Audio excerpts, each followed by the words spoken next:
Iridu illahi ta'ala wa li syabati rasulillahi sallallahu alaihi wasallam wa li karamatan sallallahu alaihi isyaitina syabdul qadri jalan kata sawasirrahu wa li manati syekhina basir samla hamdati syahimam al-alim al-wasahibati lafsy abdul wahab sya'rani rahimahullah nafana wa bi'ulu ridwani amin syai'ul lillahumul fatihah. A'udhu billahi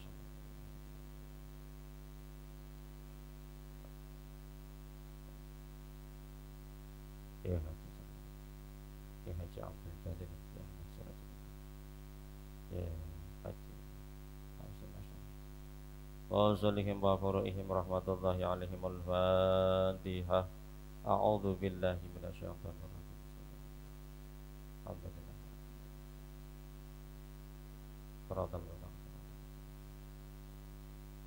Salatullah salamullah ala taha rasulillah. Salatullah salamullah ala yasin habibillah. Ala yasin habibillah. Salatullah salam ala taha rasulillah. Salatullah salamullah ala yasin habibillah. Ala yasin habib tawassalna bismillah wa bil hadi rasulillah wa kulli mujahidi lillah bi ahlil badri ya Allah. Bi ahlil badri ya Allah. Salatullah salamullah rasulillah. Salatullah salamullah ala yasin habibillah. Ala yasin habibillah.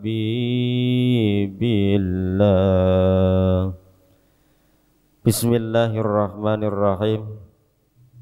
Alhamdulillahi rabbil alamin. Wassalatu wassalamu ala sayyidina wa maulana Muhammadin al-fatih lima ukhliqa wal khatim lima sabaqa nasiril haqq bil haqq wal hadi ila siratikal mustaqim wa ala alihi haqqa qadrihi wa miqdarihi al-azim. Rabbi shrah li sadri wa yassir li amri wa hlul 'uqdatam bil lisani yafqahu qawli amma ba'du.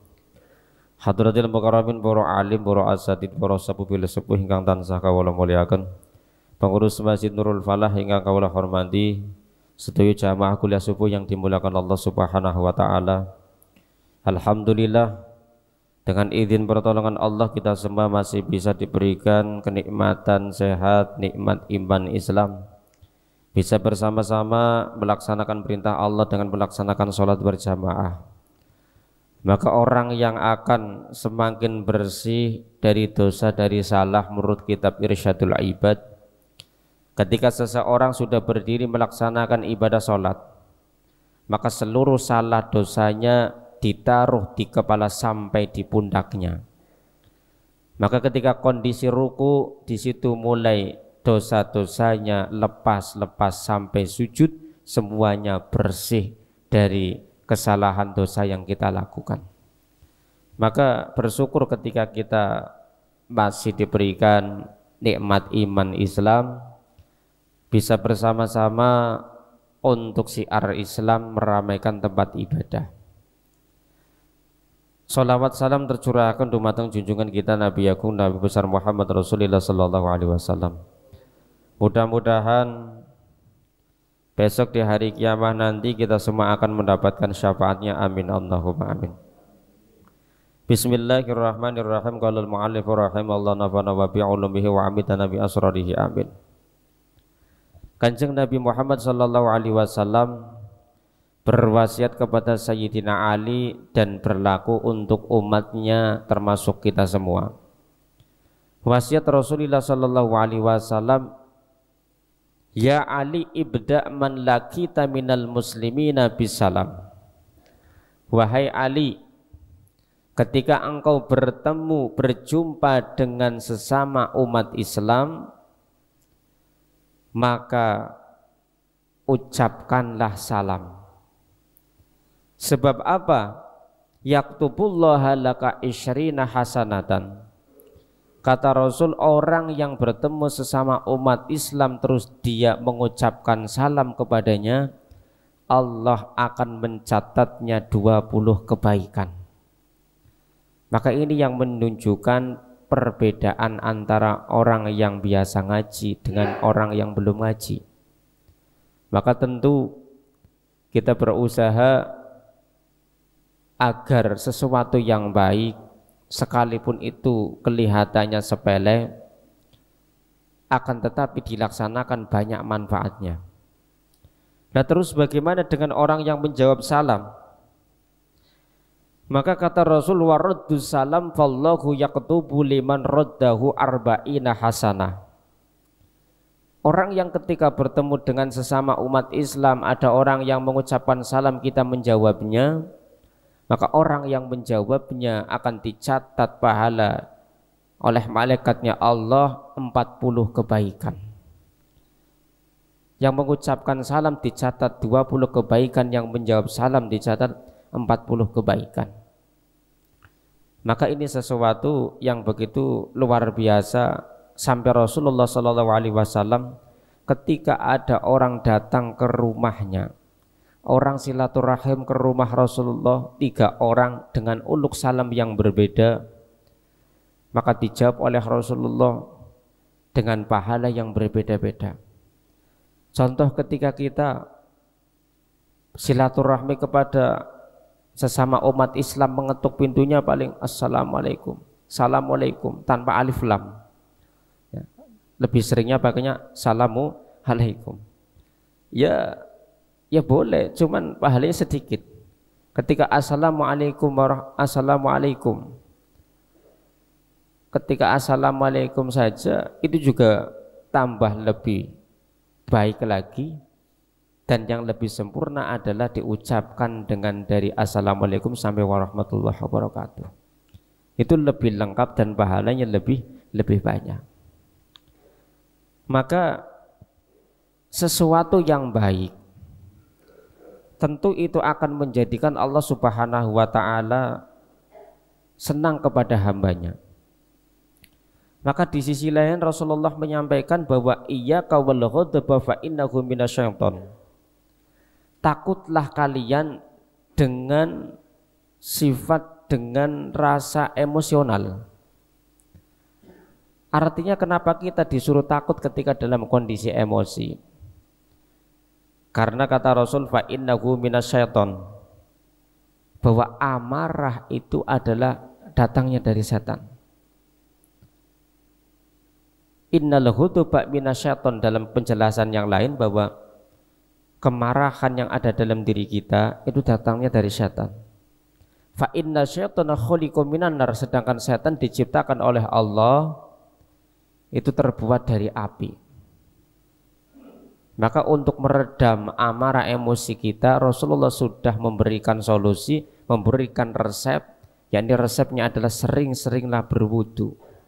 Maka insya Allah umat Islam yang rajin ibadah 5 waktunya ditambah dengan sholat-sholat sunnahnya, insya Allah menjadi orang yang bisa menahan amarah.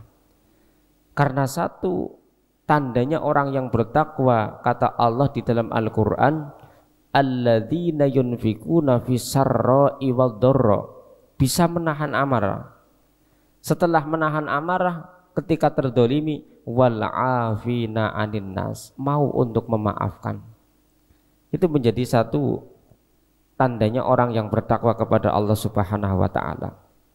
Maka ketika kita mampu untuk menahan amarah, ada dalam istilah hadis yang lain disebutkan orang yang kuat bukan orang yang bisa untuk mengangkat beban yang berat, tidak. Tapi orang yang bisa menahan amarah ketika terdolimi, ketika tersakiti. Maka Rasulullah termasuk kategori utusan Allah yang begitu luar biasa.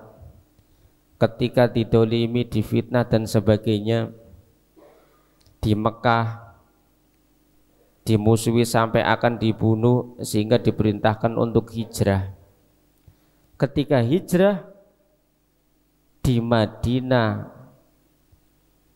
awalnya diterima dengan baik, tapi ada satu tokoh yang awalnya di situ dia sangat dihormati, dengan datangnya Rasulullah tersingkir. Bahasanya itu kalau dalam digambarkan, dia diibaratkan lampu yang 5 watt, Rasulullah itu 100 watt, maka yang 5 watt otomatis nggak kelihatan.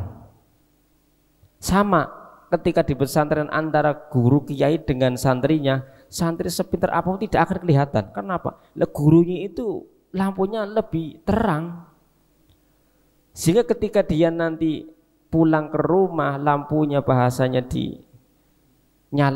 walaupun cuma 5 watt, tetap banyak orang yang membutuhkan. Makanya termasuk al-ilmu nurun, bahwa ilmu itu cahaya, akan menerangi pikiran kita, akan menerangi hati kita sehingga menuju jalan yang diridhoi oleh Allah Subhanahu wa taala.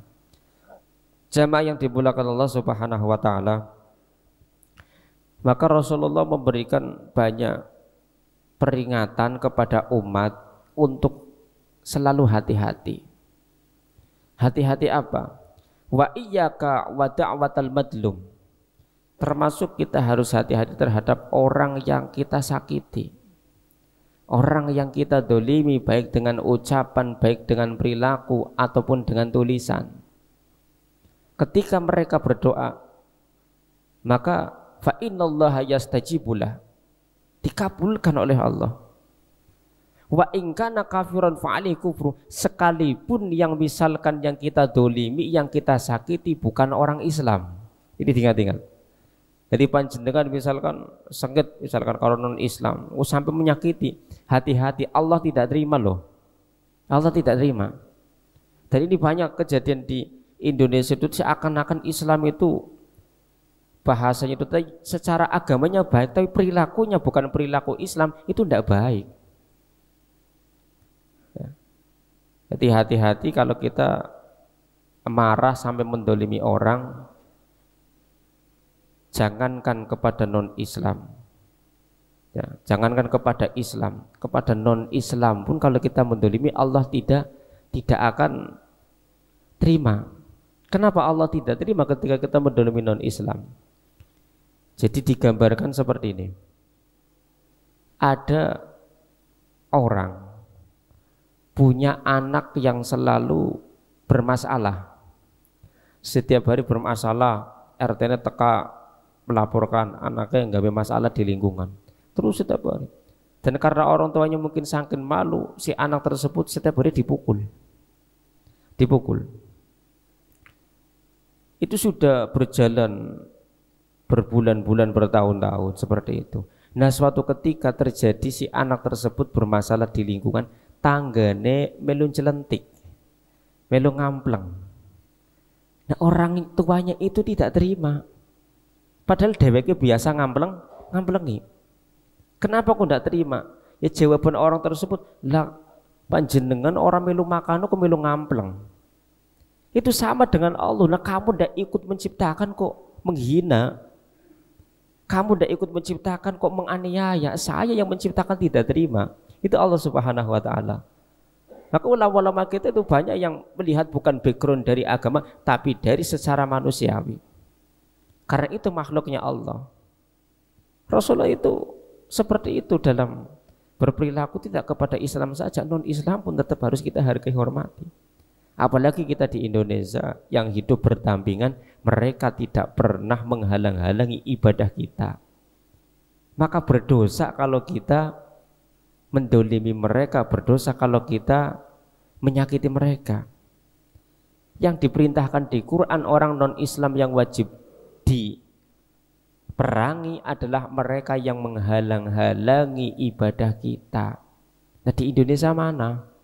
Orang hidup di lingkungan, sekalipun kanan kirinya mereka bukan non-Islam, tapi mereka tidak pernah menghalang-halangi. Justru kita harus menunjukkan, ini loh syariat Islam, ini loh perintah Allah. Jangankan istilahnya mendolimi non-Islam, Rasulullah memerintahkan kita kepada umatnya disuruh ketika ada orang non-Islam minta-minta, perintah Rasulullah kasih. Jangan kau tolak, jangan kau usir. Itu ketika ada orang minta-minta, artinya bahwa misalkan panjenengan itu bersedekah kepada non-Islam, apakah dapat pahala? Dapat. Rasulullah yang menyebutkan.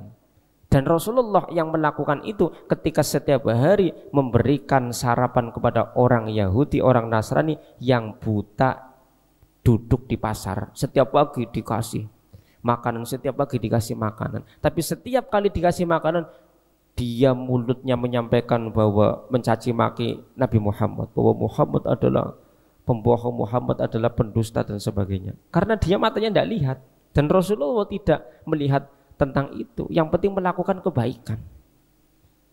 Sama ketika panjenengan misalkan anak mau njaluk tolong, setelah ditulungi 1 hari kemudian dikasih tahu, kamu kemarin ada orang datang ke sini ndak? Iya, kenapa?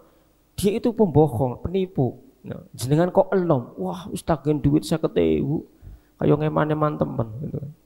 Jadi tidak ada masalah ketika panjenengan memberi saja. Artinya ketika memberi itu dalam bahasa itu tadi, ketika panjenengan memberi sekalipun orang yang minta itu adalah niatnya tidak baik, jenengan tetap dapat pahala. Orang yang minta yang tidak baik itu urusannya dia dengan Allah, ketidakbaikannya tadi. Makanya ketika Nabi Ibrahim alaihi salam itu kan dikenal sebagai Nabi yang sangat dermawan. Itu Nabi Ibrahim menyembelih onta, menyembelih sapi ratusan, tapi tidak pernah minta sedikit pun, dibagikan semua kepada kaumnya. Lalu jamaah Nurul Fala kurban wedhus siji tok bae bolak-balik maring panitia njaluk sambil ana njaluk apa. Padahal Nabi wedhus siji tok. Dan Nabi Ibrahim itu ratusan onta disembelih semua, bagikan semua kepada masyarakat. Maka saking dikenalnya dermawannya itu tadi, maka sering pula orang itu datang ke Nabi Ibrahim, mereka dikasih sembako bahasanya. Wong teka dengan sembako. Tapi pernah suatu ketika orang sedang antri minta sembako, ditanya oleh Nabi Ibrahim, kamu iman kepada Allah? Iya ya Nabi. Ya udah, ini sana bawa sembako, bawa pulang. Datang lagi orang, kamu iman kepada Allah? Iman ya Nabi. Ya udah, ini sembako, bawa pulang. Pas ketika giliran selanjutnya orang ditanya, kamu iman kepada Allah? Tidak. Ya udah, ndak usah kesini, kamu ndak usah minta sembako. Ditegur oleh Allah Subhanahu wa taala. Ditegur bagaimana? Wahai Khalilullah, kekasihku Ibrahim, kenapa kau memberi harus dengan syarat? Kenapa memberi harus dengan syarat? Kata Allah, saya yang jadi Tuhan saja kamu iman saya beri, mereka yang beriman saya tetap beri nikmat, beri rezeki. Di situ akhirnya pola pikirnya itu akhirnya dirubah, bahwa ini yang dilakukan itu salah. Jadi ketika memberi bahasa dalam bahasa ilmu fikih, kalau zakat yang memberi wajib Islam dan yang menerima syaratnya harus Islam. Tapi kalau sedekah yang memberinya adalah umat Islam, yang menerima boleh orang selain Islam dan tetap dapat pahala. Dan ini terjadi di Indonesia setiap 5 tahun sekali. Mohon maaf, orang memberi tapi dengan syarat. Memberi dengan syarat. Apakah bagaimana? Tidak ada hukum memberi dengan syarat.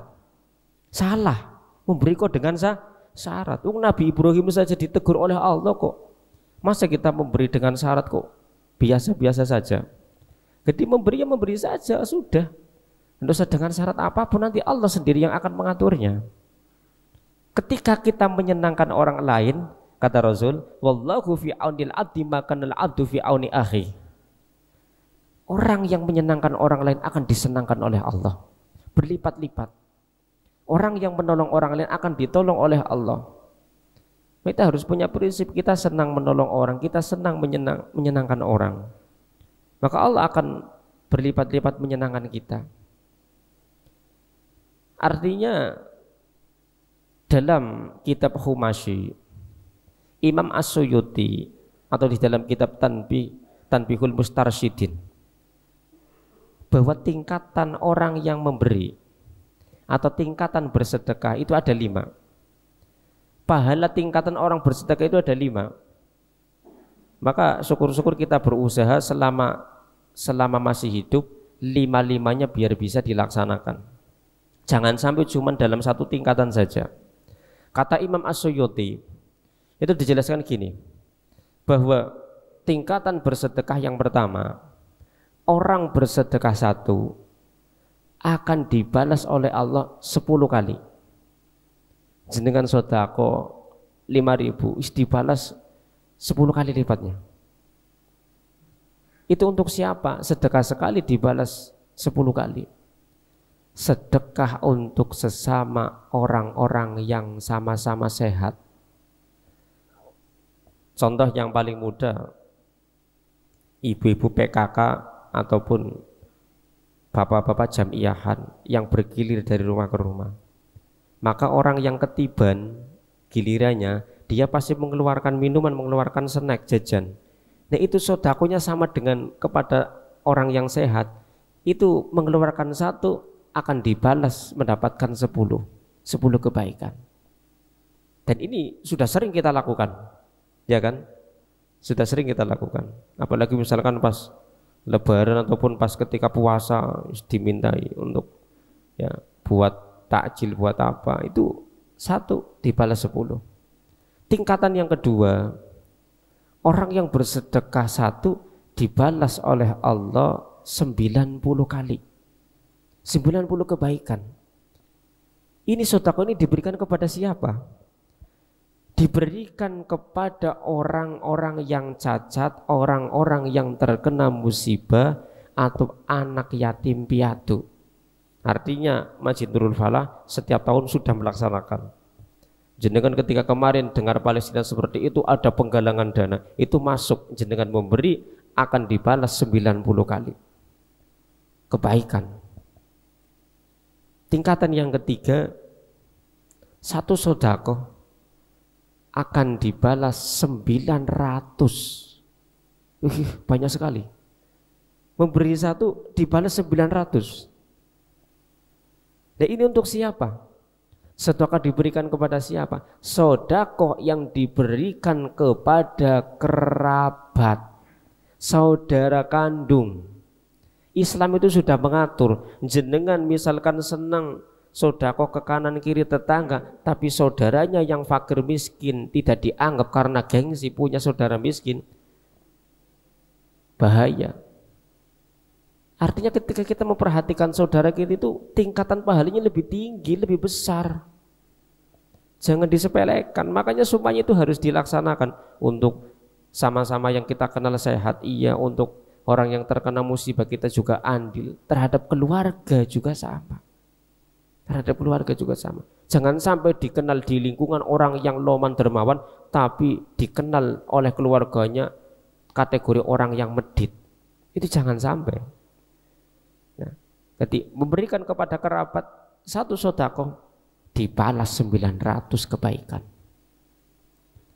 Dan yang keempat, tingkatan sedekah 1 akan dibalas 100.000. 100.000. Banyak sekali. Ini untuk siapa? Sedekah ini diberikan kepada kedua orang tua kita. Khususnya panjenengan bapak-bapak yang masih punya orang tua. Panjenengan itu punya kewajiban menafkahi orang tua. Anak laki-laki yang sudah berkeluarga, kewajiban menafkahi itu 2. 1 untuk orang tua, yang 1 untuk anak istrinya. Dan bagi seorang istri harus tahu ini, karena problem yang terjadi di masyarakat gara-gara persoalan ini, karena tidak tahu hukumnya, akhirnya gugat cerai. Dan yang terjadi lagi di masyarakat, persoalannya lagi karena tidak adanya penyuluhan pranikah. Wis jenengan duwe anak, duwe tangga, duwe ponakan, ketika bojo, apakah mereka dikasih penyuluhan? Tidak. Sehingga wajar terjadi yang namanya peningkatan apa? Peningkatan perceraian dini. Itu semakin meningkat. Karena apa? Lah mereka sudah sibuk ya, yang cowok dengan cewek sibuk golek duit di luar kota, tidak ngaji, tidak nambahi cara mencari ilmu untuk rumah tangga. Ketika mereka akan melangsungkan pernikahan, cukup dengan menyiapkan berkas. Ketika daftar nikah, apakah di situ ditulis ini nanti sebelum akad harus ke sini ada penyuluhan 2 hari? Tidak ada, belum ada di Tegal, belum ada. Dan saya sangat berharap itu ada. Karena kasihan untuk anak-anak muda yang mereka sibuk mencari uang, ketika untuk berumah tangga seakan-akan yang paling prioritas, yang paling penting cuma uang. Ilmu tidak dianggap, padahal hadis Rasulullah menyampaikan ketika akan berumah tangga mencari pendamping, carilah yang terbaik adalah agamanya, bukan uangnya. Uang butuh penting, tapi harus prioritasnya adalah dia tahu agamanya. Oh, sholatnya rajin, oh ya bisa ngaji, taat kepada Allah, taat kepada Rasul. Karena ketidakadanya penyuluhan pernikah itu, orang nikah itu cuma dapatnya buku nikah. Nah, buku nikah untuk panduan apa? Tidak ada panduan. Coba kalau diberikan penyuluhan pernikah sehari 2 hari, setelah selesai dikasih buku panduan untuk keluarga sakinah, sehingga nanti tahu tata cara bagaimana berhubungan suami istri secara islami. Bagaimana ketika sudah punya anak nanti doanya apa, mendoakan anak dalam kandungan. Ya, ketika nanti anak lahir bagaimana, semuanya di situ. Terus di situ ada hak suami istri, ada apa hak istri terhadap suami, kewajiban suami terhadap istri. Ketidakadaan itu yang menjadikan akhirnya di dalam masyarakat seorang suami berpikir bahwa kewajibannya cuma mencari nafkah saja. Ini salah besar. Salah besar. Kalau seorang suami beranggapan bahwa panjenengan kewajibannya cuma mencari rezeki saja, itu salah besar. Pertanggungjawabannya berat nanti di akhirat. Karena di Quran itu menyebutkan bahwa kewajiban tanggung jawab seorang bapak, seorang suami itu mendidik istrinya, anaknya agar menjadi orang baik. Itu kewajibannya adalah suami. Kewajiban mendidik anaknya biar bisa sholat bukan kepada ustadznya. Itu kewajibannya orang tuanya, bukan ustadz, bukan ulama. Nah, sehingga ketika kondisi melihat masyarakat seperti ulama memberikan satu solusi resep dengan apa? Membuatkan madrasah, membuatkan TPQ, rumah Quran dan sebagainya. Tujuannya biar jenengan tetap fokus mencari uang, tapi anaknya tetap bisa baca Quran, bisa sholat sesuai syariat Islam. Kalau kembali kepada kewajiban yang sebenarnya, ya orang tuanya, bukan orang lain. Maka di sini pentingnya bahwasanya seorang istri yang sudah menjadi istrinya pasangannya, maka surganya itu beralih yang asalnya di orang tuanya, beralih kepada suaminya. Artinya seorang istri melakukan sesuatu kalau tanpa ridho seorang suami tidak akan ada hasilnya. Misalkan contoh, sregep puasa Senin Kemis, sing lanang orang ridhoni, ya orang dadi, tidak dapat pahala wong sing lanang orang ridhoni. Harus minta ridho dari suami. Maka ketika istri diberikan nafkah kepada suami, artinya uang itu sudah menjadi hak istri. Bagaimana, apakah boleh untuk bersedekah kepada orang tuanya, orang tua si istri? Boleh, karena itu sudah menjadi haknya istri. Misalnya jenengan nyatu maring bojone, kebu duit 3 juta, 4 juta. Bang ibu ora apa-apa silaturahmi memberikan, karena itu sudah haknya istri. Ya. Beda kalau kondisinya butuh terus njukut ting dompetnya sing lanang ora poyan, ya. Ini tidak boleh, dosa, ya. Makanya seorang istri harus tahu, oh ternyata suami saya tanggung jawabnya gede, masih ada orang tua, dia harus menafkahi dirinya, menafkahi orang tuanya. Apalagi misalkan dia masih punya adik yang belum selesai pendidikannya, itu kewajibannya dia sebagai kakaknya, kakak laki-laki. Dan sebagai istri yang baik harus mengingatkan dan harus mendukung, bukan malah memusuhi, ya kan? Harusnya uangnya masuk ke saya, dibagi-bagi mana? Ini berarti istri yang tidak paham. Tapi kalau sama-sama paham akan enak. Nah tadi perlunya dengan adanya tadi minim ketika seorang pemuda-pemudi akan menikah, kalau harapannya ada penyuluhan pranikah di KUA, saya yakin insya Allah paling tidak mereka yang sibuk dengan kerja dikasih buku panduan bisa membaca, dibaca. Ya, penyuluhan dari pagi sampai sore diberitahu tentang masalah hukum Islam, bagaimana kewajiban hak seorang suami kepada istri, kewajiban hak istri kepada suami. Itu nanti akan tahu. Sehingga insya Allah hal-hal yang semacam itu ketika seorang suami mengirimi uang kepada orang tuanya, istri tidak akan marah karena apa? Sudah tahu ilmunya. Yang terjadi di masyarakat ributnya kayak gitu kan. Karena apa? Tidak tahu ilmunya. Karena tidak mau ngaji, tidak mau belajar. Seakan-akan hidup itu rumah tangga butuhnya seperti duit tok. Hendak. Rasulullah mengajarkan ya tetap dengan cara lebih dekat kepada Allah, maka akan dijamin dalam berkeluarganya akan menjadi orang yang bahagia dunia akhirat. Maka itu jangan sampai kita melupakan orang tua kita. Kunci kesuksesan, kebahagiaan, keselamatan pada orang tua. Zaman Nabi Musa alaihissalam, Nabi Musa itu pernah ndonga maring Gusti Allah, ya Allah, saya kepingin tahu siapa temanku di surga nanti. Allah ngasih tahu, ya sudah nanti jam 8 pagi kamu tunggu saja di depan rumah, dia akan lewat depan rumah kamu. Nabi Musa ngenteni, ki wong apik jebule dudu gue. Ternyata sing lewat ki mau wong sing pakaiane lusuh, ya ini wong fakir lah. Ketika seakan-akan tidak percaya, gini kancan aku mau kayak gue, dikintili, diikuti dari belakang, diikuti. Setelah diikuti tahu dia pekerjaannya apa, tukang motong kayu, terus nanti dijual. Nah setelah pulang ke rumah baru tahu ternyata apa, dia ngopeni orang tuanya yang sudah lumpuh, diadusi, dikasih makan dan sebagainya. Ternyata apa? Orang tuanya itu ndonga maring Gusti Allah, ya Allah, jadikanlah anakku sebagai teman di surga Nabi Musa. Doanya dikabul dari Gusti Allah. Dahsyat teman. Itu Nabi Musa, seorang nabi minta, kepengin tahu siapa temannya nanti di surga. Ternyata seorang anak yang berbakti ngopeni maring wong tua.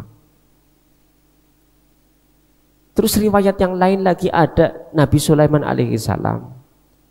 Itu pernah nyuruh, karena Nabi Sulaiman punya mukjizat bisa berbahasa apapun, menguasai berbagai makhluk termasuk bangsa jin.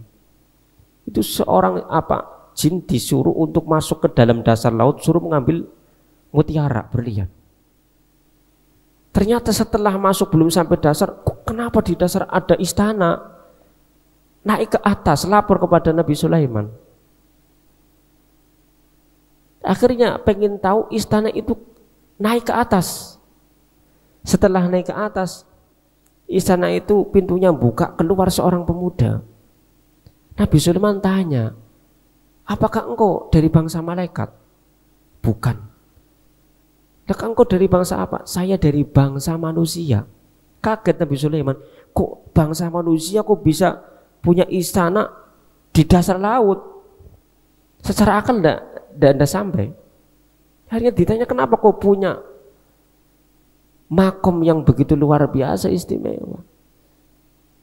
Ketika dijawab, ternyata dia adalah seorang anak sing ngopeni wong tuane, karena orang tuanya sudah buta, tidak bisa apa-apa, diopeni, orang tuanya ndonga njaluk anaknya dengan perlindungan, ditaruh di tempat yang istimewa, tidak diketahui oleh manusia.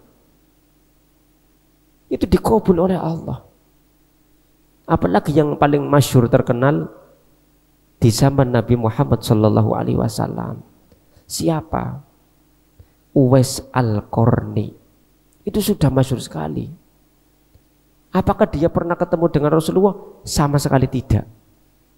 Di dalam riwayat dia sangat rindu kepengen ketemu Rasulullah, tapi dalam kondisi dia setiap hari harus ngopeni orang tuanya yang sudah lumpuh, yang sudah buta. Ketika sudah sangat rindu, tidak kuat, izin kepada ibunya, Akhirnya ibunya tahu perasaannya, dia mengizinkan, ya sudah boleh, tapi jangan lama-lama. Kalau sudah sampai ketemu langsung pulang. Iya ibu. Berangkat Uwais Al-Qarni. Ketika berangkat apa yang terjadi? Sampai ke rumah Rasulullah, Rasulullah baru keluar dari rumah. Ditanya oleh istrinya, kamu siapa? Saya Uwais. Tunggu saja sebentar, Rasulullah pasti nanti pulang. Dijawab, tidak, saya sedang punya kewajiban meninggalkan ibu saya di rumah sendirian dalam kondisi lumpuh dan buta. Saya yang harus melayani. Makanya dia salam saja kepada Rasulullah, pulang. Ketika berapa menit Rasulullah datang, tanya kepada istrinya, tadi siapa yang datang ke sini? Itu hebatnya Rasulullah. Tahu orang yang datang padahal istrinya belum ngasih tahu. Oh, namanya Uwais. Dia kepengen ketemu engkau ya Rasul, tapi karena dia punya seorang ibu lumpuh dan cacat sehingga dia harus ngopeni, tidak bisa menunggu lama. Di situ Rasulullah menyampaikan kepada sahabat, wahai para sahabat, termasuk sahabat Abu Bakar, Umar, Utsman, Ali, kalau kalian nanti menjumpai satu rombongan berangkat haji, carilah namanya Uwais Al-Qarni, yang ciri-cirinya tangannya itu ada putih-putihnya, mintalah doa kepada dia. Seorang sahabat yang biasa bareng karo Kanjeng Nabi, jamaah bareng, ya ngaji bareng, dikongkon gonjaluk doa wong sing durung pernah ketemu karo Kanjeng Nabi. Ini kan istimewa. Istimewa. Disuruh minta. Maka ketika itu Uwais Al-Qarni itu tadi di tahun itu akan melaksanakan ibadah haji bareng dengan ibunya. Dia itu latihan setiap pagi olahraga, membawa karung berisi pasir 50 kilo, naik bukit, naik turun. Masyarakat lihatnya dianggapnya dia gila. Bocah enggak langsung manjat bukit kok enggak gendong pasir. Si penggawa apa pasir? Tidak tahu tujuannya adalah dia akan menggendong ibunya melaksanakan ibadah haji, sehingga awaknya wis biasa. Betul loh. Ya. Sehingga dari situ benar terjadi ketika rombongan itu akhirnya diberhentikan oleh sahabat, ditanya siapa di antara kalian yang namanya Uwais Al-Qarni. Ketemu saya. Akhirnya dia dipanggil, disampaikan bahwa minta doakan. Lu doa gimana engkau sahabat? Tidak. Saya diperintahkan oleh Rasulullah untuk minta doa kepada engkau. Orang yang ngopeni wong tuane, dia mulia, terkenal di langit. Di dunia tidak kenal, tapi di langit malaikat hormat. Nah ini maka menjadikan satu pembelajaran untuk kita. Ya kalau kita kepingin benar-benar mulia, makanya Rasulullah menyampaikan ridho Allah fi ridhal walidain. Kita akan bisa mendapatkan ridhonya Allah kalau kita bisa mendapatkan ridho orang tua. Tapi di sisi lain sebagai orang tua juga jangan terlalu kolot, jangan terlalu istilahnya membuat anak itu akhirnya susah untuk bergerak. Kadang ada orang tua yang tipenya seperti itu. Makanya kan hidup di dunia, hidup berkeluarga itu ujiannya cuma dua. Satu, kalau tidak diuji orang tua, ya diuji anak. Cuman bolak-baliknya itu. Jenengan kersulak apa? Anaknya angel, ujiannya anak. Anak sholat kersulak piben, bapaknya angel diatur. Ya. Jadi kalau tidak anak diuji orang tua, ya orang tua diuji anak. Maka dengan cara kita menafkahi mereka menjadi satu kewajiban, dan panjenengan memberikan orang tua nafkahi dibalas 100.000 kebaikan. Dan tingkatan yang terakhir dalam bersedekah adalah apa? Satu, kita bersedekah akan dibalas 900.000. Di atasnya tingkatan orang tua siapa? Kepada para ulama. Orang yang mengajarkan, mengenalkan kita kepada Allah agar menjadi orang yang baik, ibadahnya baik. Contohnya siapa? Contohnya adalah Al-Imam Al-Ghazali. Dia bukan anak dari ustadz, bukan anak ulama, bukan anak habaib. Tapi apa? Dia anaknya orang pedagang yang dagang di pasar. Kok kenapa dia menjadi ulama besar? Karena orang tuanya setiap dapat kenikmatan, dapat untung besar atau panen padi langsung sekarung gawa silaturahmi maring ulama, sedekahkan dan minta didoakan anaknya agar menjadi anak yang soleh, anak yang berilmu. Itu sergap sekali mendatangi ulama minta didoakan. Akhirnya apa? Ulama dekat dengan Allah, lisannya dikabul oleh Allah. Dan terjadi sampai sekarang apa?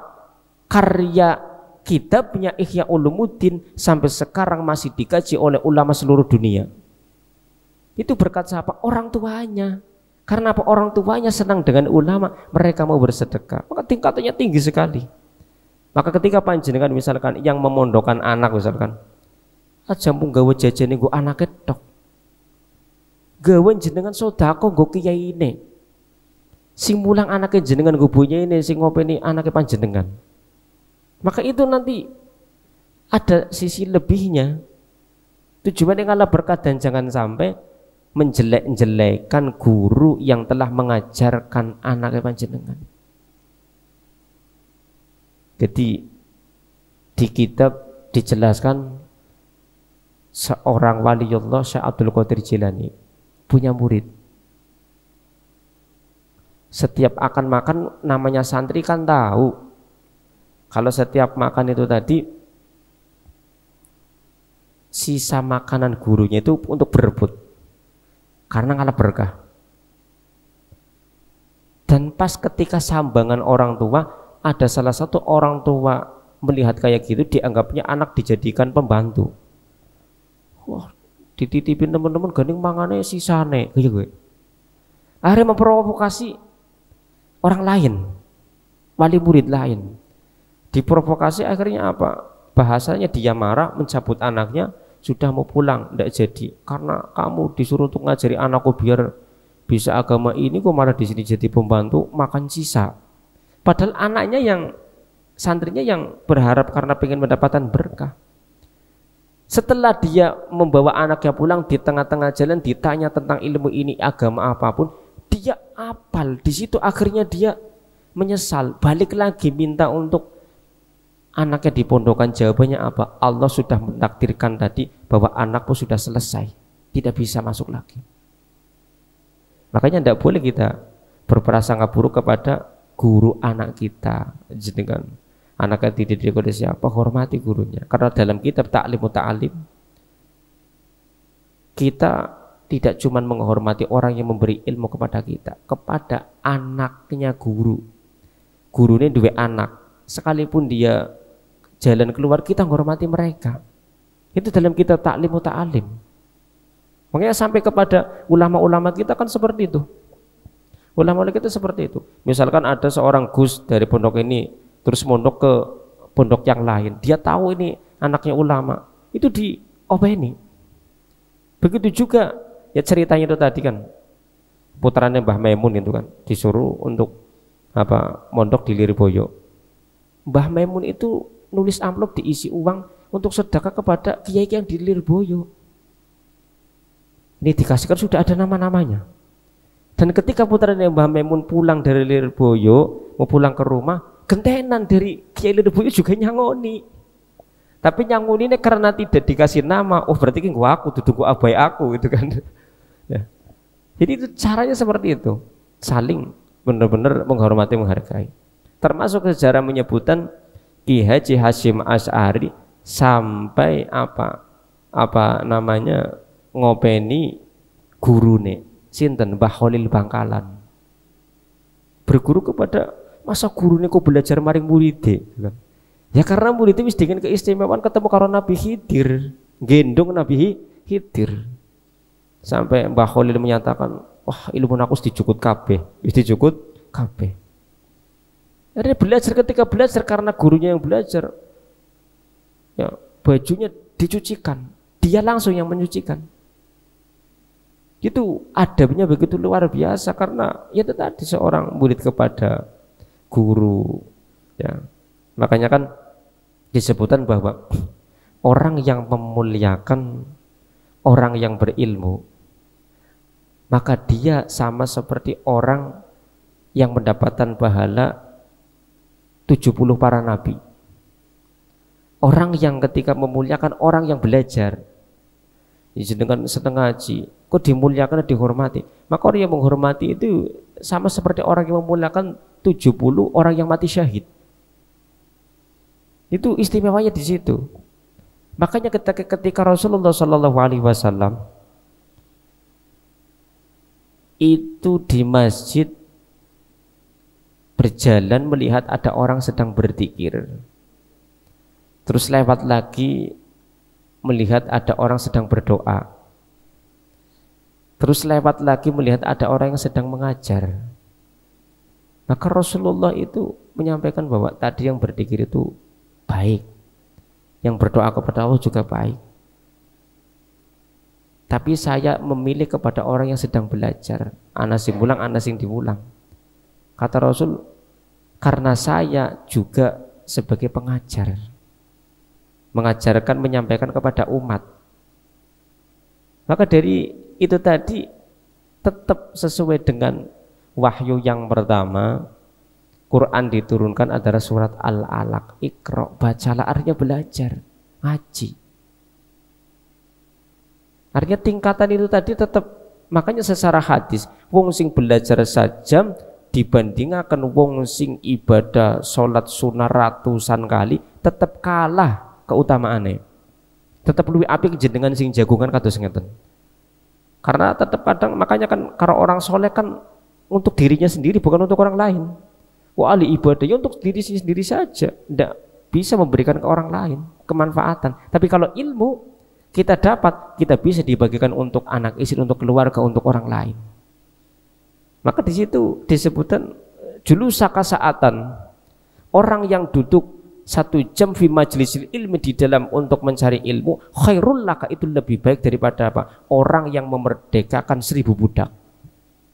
Jadi dengan jagung kayak iki luwih apik daripada zaman Kanjeng Nabi, wong sing memerdekakan, membebaskan 1000 budak. 1 budak saja kan mahal. Ini keistimewaannya lebih dari 1000 budak. Walaupun ngajine panjenengan latamu sekolaman, tidak membawa pulpen, wala taktubu harpan, orang nyatet sak huruf. Ya, cuman di video saja gitu kan. Nanti kecatat semua, ya. Jadi kita berusaha agar diri kita menjadi orang yang benar-benar bermanfaat, khususnya mau berbagi lah. Berbagi ilmu, berbagi, ya intinya mau berbagi untuk menyenangkan orang lain. Maka perintah Rasulullah sesuatu yang sangat hati-hati, dan jangan sampai kita sebagai umat itu tadi menyakiti orang lain. Makanya penjelasannya bahwa wa idza bakal yatimu itasal arsy, ketika ada seorang anak yatim itu menangis, maka aras itu goncang, aras goncang. Fayuqulu, maka disampaikan ya Jibril disampaikan wasi anar liman abka, Allah memerintahkan malaikat Jibril disuruh untuk meluaskan neraka.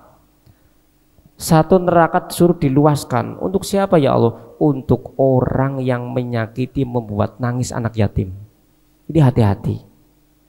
Nah, itu anak yatimnya adalah mungkin ponakan yang jenengan misalkan, bapaknya wis tinggal, berarti dia statusnya menjadi ya yatim.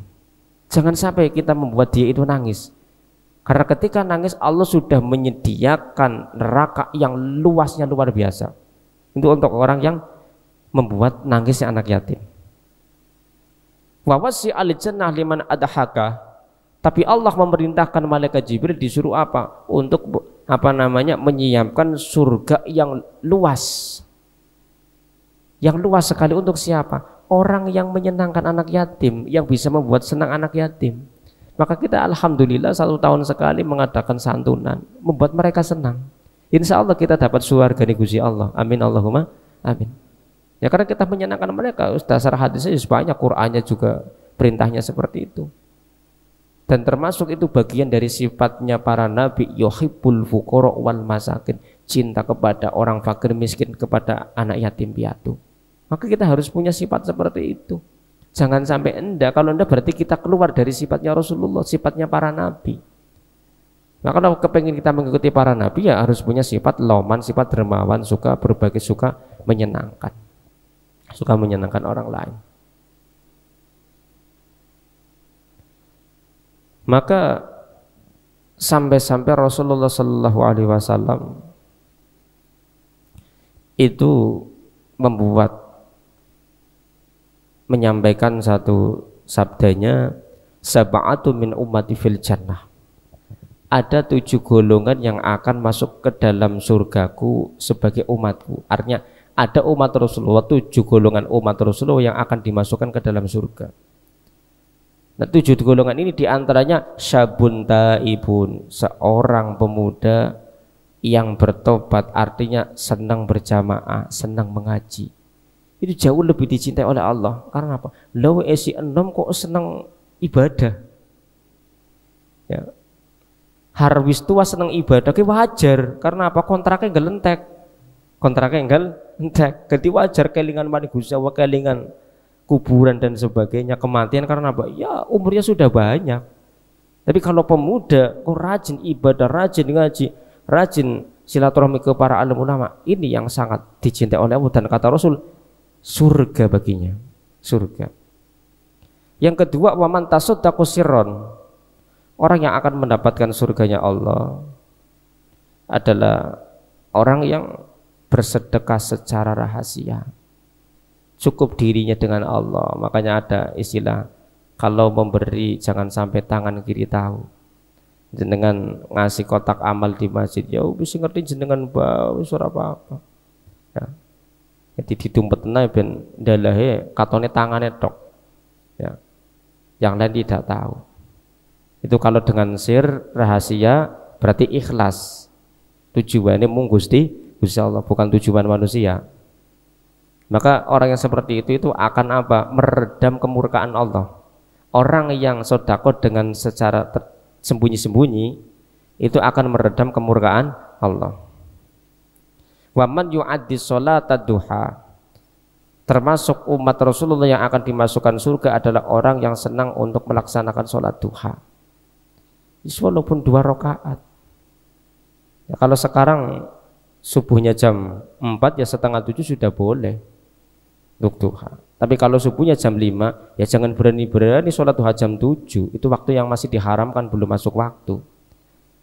Makanya kalau ngambil titik aman ya jam 8 saja sudah. Itu sudah pasti masuk. Bulan apapun jam itu pasti sudah masuk waktu duha. Jadi jangan sampai panjenengan terbiasa oke tengah itu bisa engkau dong subuh jam 5 kelalen tengah itu tetap melakoni. Maka akhirnya bukan mendapatkan pahala, mendapatkan dosa karena waktu yang diharamkan. Dan ini hati-hati. Makanya selalu menyampaikan titik aman itu jam 8 sudah, jenengan insya Allah itu sudah boleh. Ada sudah masuk waktu. Dengan sudah masuk waktu. Dan jangan sampai panjenengan berpikir bahwa namanya sholat duha yang diprioritaskan keutamaannya harus menggunakan nanti rakaat pertama surat ini, tidak usah. Kasihan nanti orang yang tidak bisa baca Quran. Akhirnya pengen sholat duha karena terhalang orang bisa baca surat Wadduha misalkan. Itu jangan dijadikan patokan. Dong surat itu sunnah kok. Surat itu sunnah. Tidak ada kaitan misalkan tidak baca surat ini maka rusak sholatnya, tidak ada. Wong tidak baca surat juga tidak apa-apa. Yang penting baca Fatihahnya. Yang wajibkan Fatihah. Ya makanya itu tadi jenengan belum bisa surat-surat cukup kulhu ora apa-apa.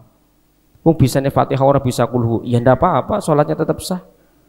Jadi kalau berbicara secara hukum fikih, artinya jangan sampai kita dibuat sulit, wong ibadah kok dibuat sulit sendiri. Ya boleh-boleh saja ada ustaz ada yang menyampaikan ini loh fadilahnya duha seperti ini harus pakai suratnya kayak gini. Itu kalau bisa, kalau ndak bisa ya jangan dipersulit, yang biasa saja. Tetap laksanakan. Karena saya pernah ngelesi ada ibu-ibu sepuh umurnya sudah 60 lebih minta diajari setoran surat Wadduha. Saya tanya, kenapa kok mbah jenengan kepengin nemen pinter kiye?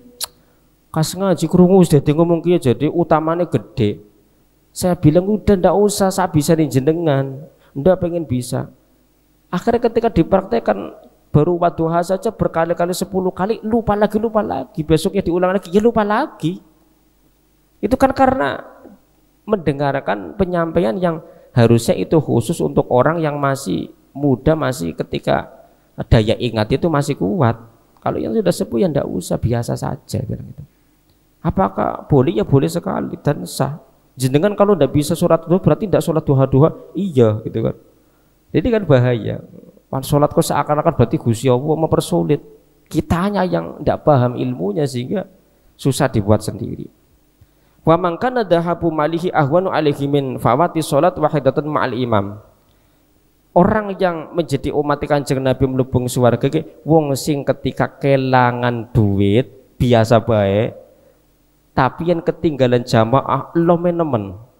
Kira-kira panjenengan bisa beli ya misalkan ya nata itu tadi kelangan duit orang elom tapi lome yang ketika ketinggalan jamaah. Makanya dalam satu riwayat, kenapa di dalam gerakan sholat, bacaan di dalam sholat ada bacaan yang beda ketika setelah ruku, bukan Allahu Akbar tapi sami Allahu liman hamidah. Yang lain bacanya Allahu Akbar kabeh, ya kan? Jenengan rampung masa surat pan ruku Allahu Akbar, ya kan? Ketika pan sujud Allahu Akbar, duduk di antara dua sujud Allahu Akbar. Artinya peralihan menuju gerakan yang itu pasti Allahu Akbar. Tapi kenapa ketika i'tidal mengucapkan kalimat sami Allahu liman hamidah? Itu riwayat itu gara-gara Sayyidina Abu Bakar. Dia terkenal orang yang senang berjamaah. Ketika dia habis ada kesibukan, khawatir aduh kita orangnya nyandak jamaah karo Kanjeng Nabi. Ternyata setelah sampai di masjid, sing nyandak jamaah ning kono langsung ucapkan alhamdulillah. Didengarkan oleh Allah sehingga langsung Allah menyampaikan kepada malaikat Jibril untuk menyampaikan kepada Rasulullah ketika ruku akan berdiri mengucapkan sami Allahu liman hamidah. Maknanya Allah mendengar orang yang memujinya. Siapa? Sayyidina Abu Bakar Siddiq. Muji maring Gusti karena apa? Alhamdulillah isinya nyandak jamaah. Aku lupa jenengan sami isinya nyandak wala dolin ngono wis gugupe luar biasa. Buru-buru ngucapkan alhamdulillah isinya nyandak. Maka sami Allahu liman hamidah. Jangan sampai kita takut karena hilang uang, ya, tapi tidak takut karena kehilangan ikut berjamaah, gitu kan. Wa man tama'at ainahu min khasyatillah, termasuk golongan selanjutnya sebagai umat Kanjeng Nabi yang mendapatkan daripada masuk ke dalam surga, orang yang air matanya keluar karena takut kepada Allah, karena merasa dirinya punya salah, punya dosa.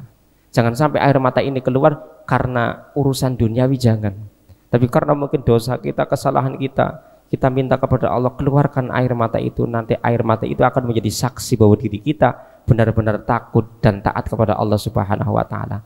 Dan yang terakhir, wa man zakhamal ulama fi majalisihim, orang yang akan menjadikan dimasukkan ke dalam surga sebagai umat Rasulullah yang senang duduk dengan para ulama. Mudah-mudahan kita semua dimudahkan oleh Allah untuk bisa melaksanakan segala perintah dan segala berusaha menjauhi segala larangannya. Amin Allahumma amin. Allahumma sholli wa sallim wa barik ala sayyidina maulana Muhammad. Bismillahirrahmanirrahim. Alhamdulillahirabbil alamin. Hamdan syakirin hamdan na'imin. Hamdan yafina ka fi masjid rabbika alhamdu kama yanbaghi li jalalika wa 'adhi bisalati. Allahumma inna nas'aluka rahmatan bil hifdzil mursalin wa ilhamal malaikatil muqarrabin. Allahumma ahnina bil ilmi wa zayyina bil hilmi wa akrimna bit taqwa jamila bil afiyah. Ya arhamar rahimin wa sallallahu ala sayyidina Muhammadin. Billahi subhana rabbika rabbil izzati amma yasifun wa salamun alal mursalin walhamdulillahirabbil alamin. Wa ya shalli wa sallim daiman abada ala habibika khairil khalqi kullihim huwal habibul ladzi turja syafa likulli hali minal awwali muqtahami ya rabbi bil mustafa balli maqasidana waghfir lana ma madha ya wasi'al karami. Allahul muwaffiq ila aqwamit thoriq. Assalamualaikum warahmatullahi wabarakatuh.